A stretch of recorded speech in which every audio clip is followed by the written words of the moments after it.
السلام عليكم ورحمة الله تعالى وبركاته. سؤال هذا دمان إدي لحانتين با سيدي ugu suurta gashay ruux qaxoontiya aqoontiisuna xataa aanay gaarsiisnayn heerta macadad shaqadiisuna tahay gaar ama waardiye ilaaliye garashka wadida lagu xareeya in uu noqdo milyaneer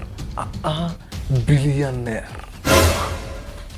ku soo dhawow Du Wong Chang iyo qisada guushiisa oo aan hubo inay ku noqon doonto mid ku dhiirigelisa kuguna hagta hilinka toosan ee nolosha gaashana aad ka dhigata marka waqtiga iyo waayuhu kugu adkaadaan صلى عليه أنا وقت جوايا هيقعد كان فضلاً هدي كان الكوع سبتاي كوسو برادو سبسكرايب تابانية جنبنا الكنافروسي وكوسو جرا مو قال ولا بمركنو سيدا وسو جرينا فيديو كان أنا لايك صار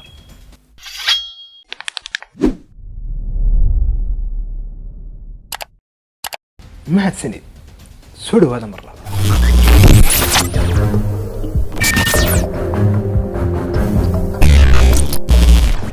بسم الله أنا بنونا هسه نديكم سجال بغلا فريقنا كأيا وجان كل شيء مجال سيول هذاك كونفورت كوريا دو وونغ تشانغ وحاو كل شيء قيس فقيرة دوكسيجيسي هاسية كيد حمر كيودا ما يستي وما يسوي تجلين إنه وحبر شيء لسه سيوته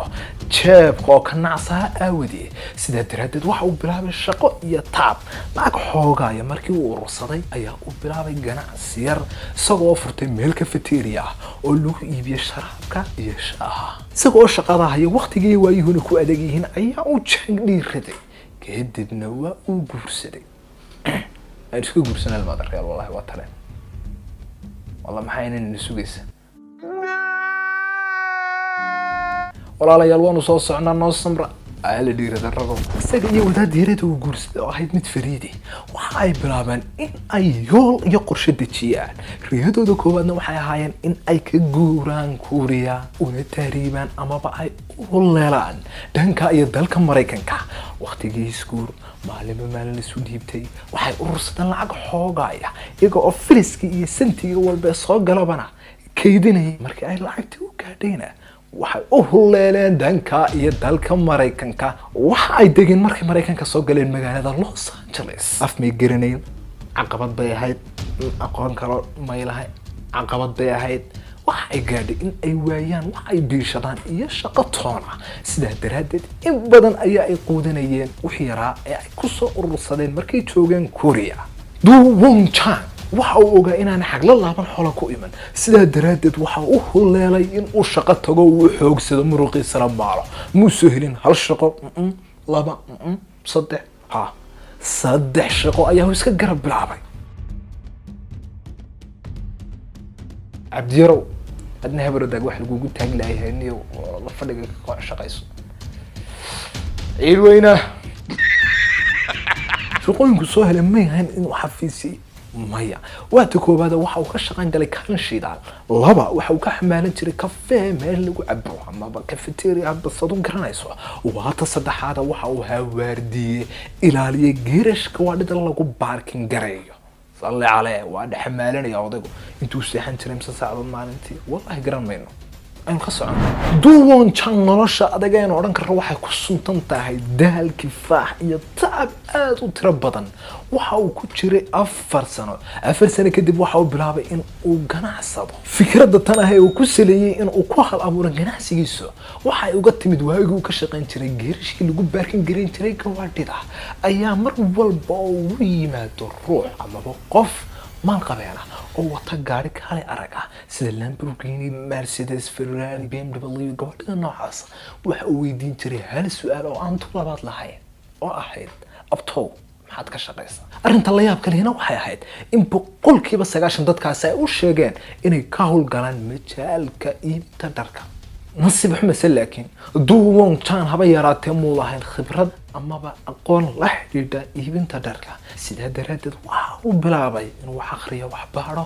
daydayo maal allaala meel uu heli karo macluumaad la xidhiidha majaalka kan ah ee uu doonayo in uu ku howlgalo intaad wax akhrido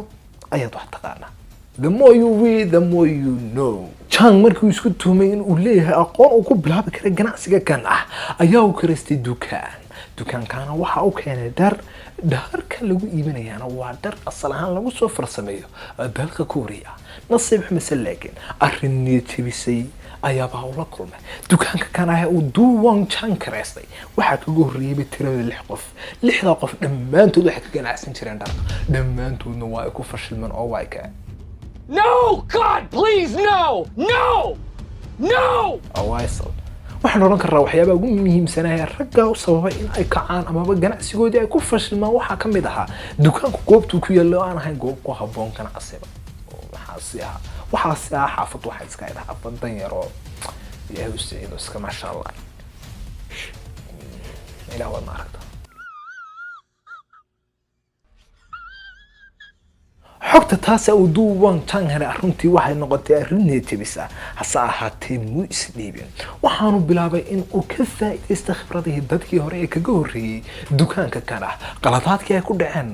uu ka bayro isagoo oo si dhow ula socon jiray macaamiishiisa kana iibinaya agab tayo leh kana siinay sida oo kale sicir iyo qiimo macquul ah Chang meheradiisi marka ay muddo u furayd waxa ay bilaabeen macaamiish ay soo tira bataan leeli meelaha maalintiina waxa uu ka heli jiray $100 ma aha hadda markuu furayba waa dhowr bilood kadib runtii maalinta ka dambeysana macaamiishiisu waxay sii kobcayeen sanad baa u idlaaday waxa uu rajaynayay Chang in sanadkaas dakhligiisu noqdo $30,000 ku dhawaad laakiin arrin la yaab leh ayaa uu la kulmay talo maxay ah dakhli sanadeedkii uu qorsheeyay inuu gaaro $10,000 ku dhawaad ayaa tagay $700,000 maalintaas ayaa uu Du Wangchang ogaaday inuu hayo hilinkii toosna ee ku hagi lahaa guusha waxaana 5 sano kadib uu furtay 11 dukaan oo kale oo ku kala yaala daafaha dalka Mareykanka sidoo kale Chang waxa uu yeeshay brand u gaar ah oo loo yaqaan Forever 21 dhammaan dukaamadiisu magacaasi leeyihiin hadda waxa uu shaqeeyaa 10,000 oo qof waxa uu leeyahay 100 dukaan oo ku kala yaala daafaha caalamka ee kala gedisan 6 qaaradoodba Afrika, Asia, Europe, Koonfurta Amerika, Waqooyiga Amerika iyo Australia Du Wangchang hoyga ama guriga uu ka degan yahay magaalada Los Angeles qiimihiisa balmalayso $17 milyan ayaa uu ku fadhiyaa waxaan ku yaala xaafadda Beverly Hills oo ah xaafad ay degan yihiin dad maal qabeen ah oo soo ahi mid kalena aan ku sheegay ma ogtahay in qul huwallahu ahad suuratul ikhlas oo 10 jeer akhrisato in Allah subhanahu wa ta'ala sababteeda gurtana kaaga dhisayo ila akhri hada qul huwallahu ahad Allahu samad lam yalid wa lam yulad wa lam yakul lahu kufuwan ahad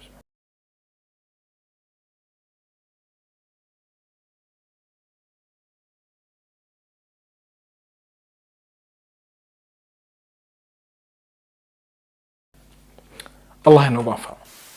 Du Wangchang waxay ku dartay shabakada Forbes ee lacag leeda qiimaysa in uu ka mid yahay bilyaneerada adduunka mararka qaarna ay hantidiisu gaadhay $5 bilyan iyo $900 milyan